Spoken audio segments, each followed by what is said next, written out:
said you want to get rid of him, but you don't work with ICE. Let's let her make her point so we can understand what she's trying to say. Go ahead. That'd be great. Thanks. Go ahead. Go ahead, Leigh. We all want that, okay? And if Donald Trump wants to get on TV and say, our problem is we haven't highlighted our accomplishments enough, I would say, great, highlight your accomplishments. Prove it. Prove you are getting the worst of the worst. Show us the murderers and the rapists and the killers that you are arresting. Stop yourself. Then tell us you're not rounding up. With a you can't stop yourself, man. Hang on a second. Zip it. Please. No, I'm sorry, you're not my mom. And second of all, you don't get to make it up. Last night on the Abby Phillip show, Leigh McGowan firmly confronted Ben Ferguson over ICE's aggressive actions in Minnesota. Ferguson tried to defend sweeping detentions and painted immigrants in a negative light. McGowan held him accountable, demanding clarity and truth instead of allowing harmful stereotypes to stand. Her forceful response highlighted the real consequences of federal enforcement on everyday communities and exposed the gaps between political talking points and the lived reality of innocent residents.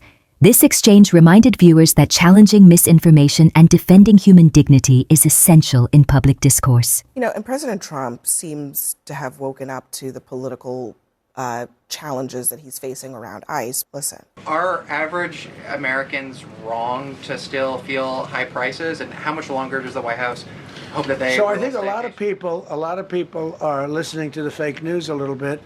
And I'm not blaming anybody. I think I blame ourselves. I think we've done a much better job than we're able to promote. We're not promoting. We're doing a great job, and we're sort of letting the promotion take care of itself.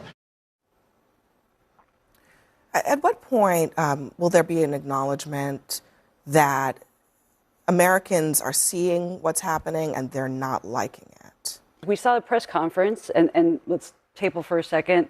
Whether we agree with tactics or how they're doing it. We saw a press conference today hitting ICE and the law enforcement officials who are keeping these communities safe. I don't recall seeing any of those individuals do a press conference when innocent American citizens were killed by dangerous, illegal cartel members, gang members, things like that. And so there's a reason here, and the Democrat Party can cry all they want about how things, there are situations that could be better, 100%. And the president acknowledged that. What can't be denied is that we are in this situation because Democrats under the Biden administration sat back and let this happen for 4 years. We've had 8 months where not one illegal immigrant has crossed over the border, and that's because of the Trump administration. I hear what you're saying, but the problem is, you see, it's not a question of Democrats versus Republicans. It is. It's a question of the truth. Choice. The question of the truth. Neither one of the parties want to tell the truth. So if you two just want to continually be preoccupied with being parasitic on the Democrats, we can talk about the Democrats till the cows come home. Of course it is. True or false? What's that, bro? Did we allow millions of people unvetted into this country, many of them who are criminals, rapists, child molesters, child rapists, murderers, gangbangers, people killing people with fentanyl, bringing in a little drugs? How long is your question going to go, bro? Well, it's a long list. I think you got enough. I think you got enough. I think you got enough. When you let 10 million, 15 million into this country. Let me tell you what my answer is. Let me tell you what my answer is. Let me tell you what my answer is, though, Brother Ben. Abby. What is it? That there's no doubt that the Democrats did, in fact, were a colossal failure when it came to immigration. That's a fact. Thank you. But the other truth is this. The other truth is this, though. Let me finish now, brother. Don't just keep your flow coming out of University of Mississippi now. All right, Dr. West. Everybody keep their hands to themselves at the table, please. Immigrants can commit crimes at a lower rate than native-born Americans. That's a fact. Tell that to any family members who had someone killed by an illegal immigrant. I think that what I'm hearing a lot is the Democrats, Biden. Dr. West explained that. And I think the thing is, it's not political to say that we don't want murderers in our country. We don't want pedophiles in our country. We want those people identified and we want those people punished. Then why are you not working with ICE to get rid of them? Hold on a second. No, but it's a fair question. Hold on a second. Just let her. And you No, but you just said you want to get rid of them, but you don't work with ICE. Let's let her make her point so we can understand what she's trying to say. Go ahead. That'd be great. Thanks. Go ahead. Go ahead, Leigh. We all want that, okay?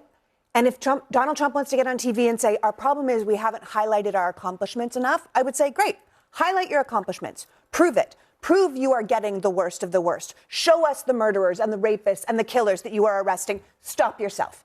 Then tell us you're not rounding up. With a picture. You can't stop yourself, man. Hang on a second. Zip it. Please. No, I'm sorry, you're not my mom. And second of all, you don't get to make it up. We've had the posters at the White House, the people that have been arrested. One of the most powerful moments from that Abby Phillip segment was the way Leigh McGowan didn't just respond. She confronted the misinformation and fear-mongering that so often surrounds discussions of immigration enforcement. McGowan's focus was not personal attacks but on truth and accountability, holding commentators to the facts rather than letting harmful stereotypes dominate the conversation. Her insistence on evidence-based discussion resonated because the stakes are real. Immigrants, including those here without documentation, commit crimes at lower rates than native-born Americans, according to multiple studies. Yet on cable news, sweeping claims are often made that unfairly associate immigrants with crime, an oversimplification that distorts reality and fosters unnecessary fear. This matters because federal immigration operations are not just abstract policy points. They directly impact communities and families. In Minneapolis, for example, the fatal shooting of Renee Nicole Macklin. Goodbye an ICE agent drew national attention, highlighting the very real human cost of poorly monitored enforcement practices. These incidents show why McGowan's challenge was so critical. Public discussions need to separate genuine law enforcement concerns from racially or politically motivated narratives. Oversimplifying immigrants as criminals ignores both data and basic fairness, and it risks creating systems that target vulnerable communities rather than addressing true threats. McGowan's approach also emphasized accountability. She stressed that detaining individuals based on perceived risk or generalized suspicion rather than actual criminal activity is not just ineffective, it is dangerous. Federal enforcement agencies must operate within constitutional and human rights frameworks, and any deviation from that standard undermines both public trust and safety. By insisting on facts and challenging incendiary claims, McGowan reminded viewers that ethical enforcement is possible and necessary. Finally, the segment highlighted the broader moral and societal stakes. Immigration policy is not merely a legal matter. It is a question of justice, equity, and values. McGowan's insistence on human dignity over fear and fact over rhetoric reflected a vision for America in which public safety and fairness coexist. It reminded viewers that defending communities from harm also means defending them from misinformation and overreach, ensuring that policies serve all Americans rather than reinforcing prejudice or political theater. In short, this exchange was more than a cable TV moment. It was a lesson in principled leadership, holding people accountable and reminding the public that justice and truth must guide enforcement, not ideology or fear. Prove you're not rounding up line cooks and roofers and abuelas and healthcare workers, and you're giving them actual due process and cause. Prove you are saving innocent lives and not just taking them on the street. Prove you have any sort of system, that you aren't just arbitrarily setting up checkpoints and pulling people out that are brown or Asian or black. Prove that you have citizenship, that you're checking, that you're making sure you're not taking citizens. Prove that you're not jumping people at work and setting up checkpoints as people just try to drive home to their neighborhoods. Because this is the same administration that said, here's our health plan, don't look at it, empty binders. Here's the thing where I'm going to get away from all of my businesses, empty binders. This is the same man that said, here's the Epstein files, so I'm going to give them all to you. Now I can't. I'm going to go back to answer your question. I'm going to answer the question. Innocent people, civilians, and you're not beating them on the street. Prove it to me, because we're going to stop here for just a moment. So there are a couple of issues here. I mean, obviously, Dr. West, there's the rhetorical question of should it be abolish ICE or should it be something else? But then there's the question that Kristen brought up, which is just because what Trump is doing is unpopular doesn't mean that Democrats are trusted on the issue. How do they find a way to actually have a message on immigration? And should that message be abolish ICE in your view? Well, I mean, I ran the presidential candidacy based on abolishing ICE and poverty and a lot of other things. And my argument was that if you don't have strong mechanisms of accountability to make sure that people are being treated humanely as human beings and as citizens, then you don't need to have that particular institution. And there's an intimate relation between raw imperialism abroad with no regard for international law or human rights and escalating raw fascism at home with private armies and secret police with no accountability whatsoever. Nobody goes in and treats people the way they do unless they feel that they have immunity, unless they feel that they can get away with it.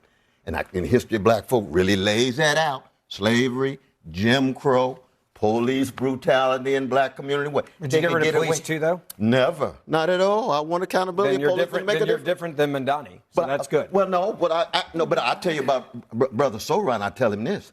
He's got a police commissioner who not only was a little bit too open to stop and frisk, and many of us went to jail for that, but she also has the role of providing surveillance and data to ICE. So you can't, on the one hand, appear as if you're a sanctuary city and then have a police commissioner Let me get Elliot's view on this, because Elliot has also, I mean, you understand this agency well. I think that what ICE has been doing, how they have been transformed now, has made the agency actually very different. I mean, doing traffic stops, just sort of stopping people on the street and forcing them to show their papers is not what ICE was doing 5 years ago. A couple things. Now, the brand of the agency is largely toxic now. And just by way of comparison, in 2018, the top customs enforcement officials at ICE, many of them, remember, it's immigration and customs enforcement, literally wrote a letter to the Secretary of the Department of Homeland Security asking to be broken off as a separate agency just because they didn't want to be associated with the immigration side of the House because of how politically polarizing and toxic and problematic it is. But I want to pick up on one thing that Professor West had said. It's not, because you used the word accountability, and what's missing here, and certainly what we had through my 4 years there from both Democratic and Republican Congresses, was a Congress that was willing to look critically at the things that ICE and the rest of DHS was doing. Congress isn't doing that now. There's a very rare issue. The Epstein files seem to be the one thing where Congress has really sort of held the administration's feet to the fire, but there really are not critical. In heated political debates, real issues can get tangled with speculation and distraction. Immigration enforcement, for example, raises urgent concerns about federal agents' tactics, community safety, and constitutional rights. These matters deserve careful scrutiny, but linking them to unrelated scandals without evidence pulls the conversation off track and weakens accountability. A clear example is the debate around the Jeffrey Epstein files. Epstein, a convicted sex offender, had a network that included powerful individuals, and his crimes devastated countless victims. In late 2025, Congress passed the Epstein Files Transparency Act, which President Trump signed, mandating the Justice Department to release unclassified documents. Millions of pages of emails and communications have since been published, providing insight into his network and sparking national discussion about accountability and justice. Some commentators claim the administration used other controversies, like immigration enforcement, to distract from the Epstein files. While political messaging shifts naturally, it's crucial to distinguish legally mandated actions from speculation. The Justice Department systematically released the documents, withholding only what was necessary to protect victims and sensitive investigations. The Epstein files are a substantive matter of accountability, victims' rights, and public trust. Conflating this with unrelated issues risks oversimplifying federal policy. Citizens must demand clarity and justice on all fronts, whether ensuring humane immigration policy or addressing historic abuses, so that institutions act in the interest of law, fairness, and the public good. Ultimately, democracy depends on scrutiny, transparency, and civic engagement. Progress requires confronting each issue on its own merits, demanding justice for victims, and defending the rights of all citizens. Questioning or hearings or anything from. But here's the thing that I think is that it's important. ICE is not having to do what you're watching in Minneapolis, for example, and other cities that cooperate with ICE and work with them on detainers for illegal immigrants that are in jail who have committed crimes. If you don't want this type of, as you described it, chaos or anarchy or law enforcement that worries you, there's a real easy way to fix it. There's about, 200-300 cities in America that cooperate with ICE. And you don't have any of this there. So you don't have any of it there. But you also don't have 2,000 ICE or Border Patrol officials anywhere else in the nation other than in Minneapolis. You didn't have the and on top of that, hold on a second, there were sanctuary cities under Biden, under Obama, under Trump 1. We did not see this happening. And to add to that, look, ICE raids, controversial, always have been, always will be. Not really. I think when Obama was doing it, it wasn't controversial. Certainly, you guys did right along with it. Yes, I did. I raised my Hold on. There was tape of CNN celebrating it, talking about how brave they were. I had a critique, a strong critique, though, brother. Okay, but that's there was a lot of controversy around Trump, around Obama's ICE raids. But here's the thing that really seems to be getting to Minneapolis residents, but also people like, this is former Congressman Justin Amash, former Republican congressman. He says, abolish ICE. What we've seen recently isn't immigration enforcement, it's state-sponsored terrorism. They should not exist. They're using the context of immigration as a pretext to sidestep constitutional limits, warrants due process transparency that protect us all from government abuses. It is the masks. It is the random stops. It is the where are your papers? We're going to hold you until we're able to use facial recognition technology to determine whether you're a citizen or not. Those are the things that people like Amash, a libertarian, a constitutionalist type of person, is deeply uncomfortable with, and a lot of Americans might be as well. I think that one's a flawed example, with all due respect to former congressman. He's looking for a way to be relevant. He's using this to do it. I think you both said some really great. Possible? So you made a really great point early, and so did you. That ICE looks a lot different than it did 5 years ago, and thank God it does, because 5 years ago we had a huge immigration crisis in this country where people were millions flooding in over the border. So I'm so happy ICE looks different than it did 5 years ago, because it wasn't working. So you're comfortable with ICE officers walking around masked and stopping? To your point. Okay. The mask is, hold on. No. All right. So we got that answer. Masks. When it comes to safety, inquiring about citizens. I agree with President Trump. What are we supposed to travel with our birth certificates now? What's the deal? I haven't seen that implemented anywhere, but I do agree with the president that there are situations. I've seen it. I've seen it. I didn't bring my birth certificate. We've all seen it. Hold on, you've done a title line where they're saying, show me your birth certificate? This is a classic. This is breaking news. Who at this table has seen ICE or border officials asking people for documentation to show documentation of citizenship or where they were born? Hold on. Do we have a single do we have a single camera of anybody, a body cam that says, show me your birth certificate? This is how fake news happened. Ben, have you seen evidence of ICE asking people to for show documentation of their documentation? Yes. For documentation of their citizenship of where they were born. Have you seen it? It's a yes or no. It's a yes or no question. That's a normal thing to ask for documentation. Here it is. Have you seen it? In apolitical debates, real issues often get tangled with speculation and distraction. Immigration enforcement raises urgent questions about federal agents' tactics, community safety, and constitutional rights, all deserving careful scrutiny. When commentators link these issues to unrelated scandals without evidence, it diverts attention and undermines accountability. A clear example is the discussion surrounding the Jeffrey Epstein files. Epstein, a convicted sex offender, operated a vast network including powerful figures across industries and politics, leaving countless victims behind. In late 2025, Congress passed the Epstein Files Transparency Act, which President Trump signed, mandating the Justice Department to publish unclassified documents. Millions of pages, emails, communications, and court references have since been released, offering insight into Epstein's network and sparking national discussion on accountability and justice. Some commentators claimed the administration used other controversies, like immigration enforcement or foreign policy, to distract from these files.